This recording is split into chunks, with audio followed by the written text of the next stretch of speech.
Baby,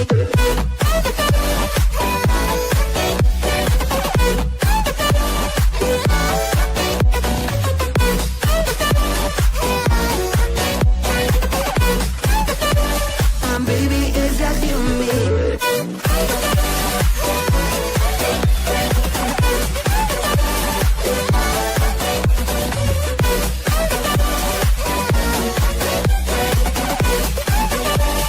Baby, is that you and me?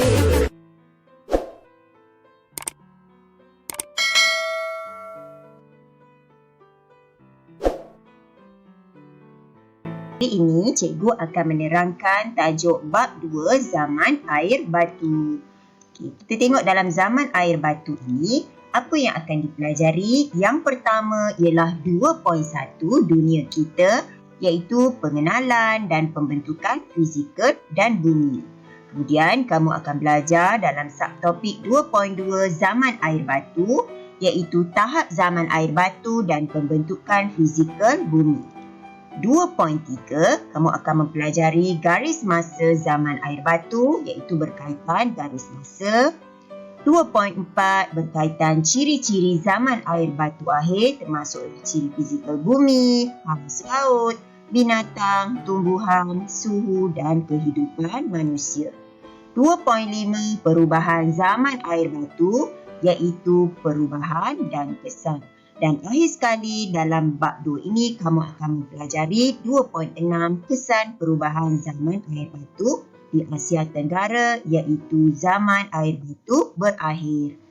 Baik, sekarang kita akan mempelajari 2.1 berkaitan dunia kita. Pada akhir pembelajaran, murid akan dapat menjelaskan tentang dunia kita. Dunia merupakan bumi yang tinggal yang merupakan tempat tinggal kita, tempat tinggal berjuta-juta hidupan yang lain. Bumi telah mengalami perubahan dari segi iklim dan fizikal semenjak bumi mula terbentuk. Jadi, ahli sains menjangkakan bahawa usia bumi melebihi 4.6 bilion tahun. Lama tu kan? Kemudian, terdapat binatang yang berbulu tebal seperti mamut dan harimau bertaring panjang. Ini ialah contoh gambar dia. Okay. Dunia kita pada hari ini telah melalui pelbagai perubahan yang memberikan kesan. Pertama, dari segi iklim, rupa bentuk fizikal, cuaca, hidupan yang ada dan kedalaman laut. Jadi kamu boleh tengok gambar di sini.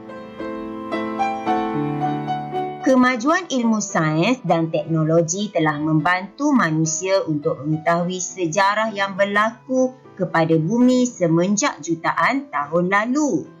Pengetahuan dalam bidang paleontologi, kimia, arkeologi, geologi dan fizik membantu kita membuat penyelidikan tentang perubahan yang berlaku kepada bumi. Nampak kan perkataan-perkataan ni mungkin agak baru bagi kamu. Nanti kita akan tengok apakah maksud perkataan ini. Geologi. Geologi berasal daripada dua perkataan Greek. Geo yang bermaksud bumi dan logia yang bermaksud sains. Geologi merujuk kepada bidang ilmu yang mengkaji pembentukan bumi. Paleontologi adalah bidang ilmu yang mengkaji organisma yang pernah hidup di bumi, sisa atau fosil yang telah terawet dalam sedimen binatang, tumbuhan dan bentuk-bentuk hidupan purba kala. Kita tengok pembentukan fizikal bumi. Yang pertama, ini ialah bumi 650 juta tahun dahulu. Tiada hidupan pada ketika itu.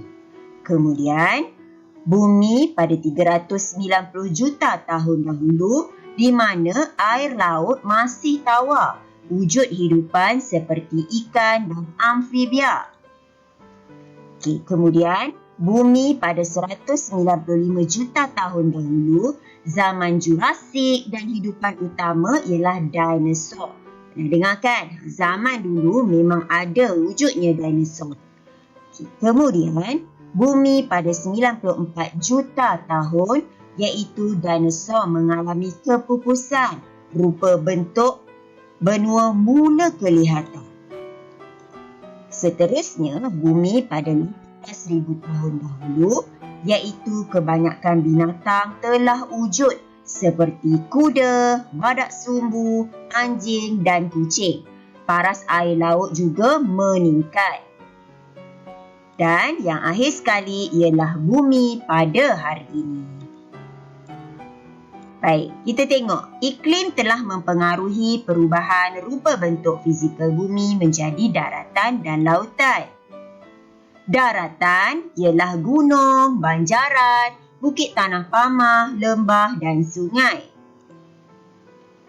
Manakala antara lautan dan benua di dunia ini ialah contoh. Ada lautan Pasifik Utara, Pasifik Selatan, Lautan Atlantik Utara, Lautan Atlantik Selatan, Lautan Hindi, Lautan Arktik, Lautan Antartika dan juga benua. Benua pula terdiri daripada benua Amerika Utara, benua Amerika Selatan, benua Eropah, benua Afrika, benua Asia, benua Oceania dan benua Antartika. Ini ialah contoh peta yang berkaitan dengan lautan. Nampak di sini, ini lautan Pasifik Selatan, Atlantik, Arktik, Hindi, Selatan, dan lautan Pasifik Utara. Aplikasi kebat dan elemen K2.1.7, kita perlu bersyukur dengan alam ciptaan Tuhan. Kerana apa yang telah dianugerahkan Tuhan adalah satu perkara yang kita perlu syukuri dan kita gunakan sebaik mungkin, kita jaga dengan sebaik mungkin. Dan seterusnya ialah aplikasi kebat. Perubahan bumi merangkumi fizikal dan bumi memainkan peranan penting dalam kehidupan. Jika bumi kesihatannya semakin merosot, maka akan menjejaskan kita sebagai manusia kepada haiwan-haiwan dan sumber alam di bumi ini, juga termasuk tumbuh-tumbuhan. Jadi, homework kamu pada hari ini, sila jawab latihan muka surat 22 buku kerja. Itu saja. Sekian. Terima kasih.